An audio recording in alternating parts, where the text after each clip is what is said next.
Section 2, subsection 13, read as books of account includes records maintained in respect of all sums of money received and expended by a company and matters in relation to which the receipts and expenditure takes place, all sales and purchases of goods and services by the company.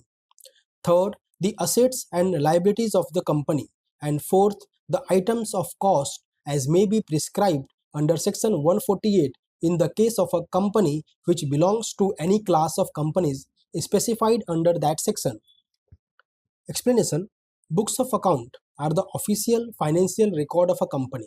They include all documents, paper or electronic, that shows money coming in and coming out. That means every rupee the company receives and spends. Example, record of a customer payment, rent payment, salaries paid.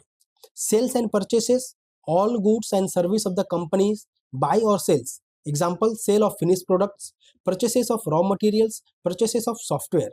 Assets and liabilities, what the companies own and what it owes. Example, machinery, land, bank loans, creditors, debtors. Cost records, for certain companies, if the company falls under section 148 like manufacturing or specified industries, it must also keep detailed cost accounting record. Example, cost of raw materials, wages, production overheads. Why it matters? These records form the foundation of financial statements, balance sheet, P&L account, cash flow statement. They help regulators, auditors, and shareholders understand the company's financial position. Improper maintenance of books is a punishable offense under the Act. For example, a garment manufacturing company receipts or expenses rupees 10 lakh received from customer, rupees 3 lakh spent on salaries. Sale purchase, raw cotton purchase rupees 2 lakh, garment sold rupees 5 lakh. Asset liabilities, factory building worth rupees 1 crore, loan of rupees 20 lakh from bank.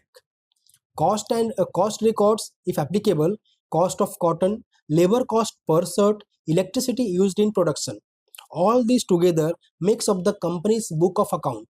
In short, books of accounts are the company's detailed financial records showing money in and out, sales, purchase, assets, liabilities, and in some cases, production of costs.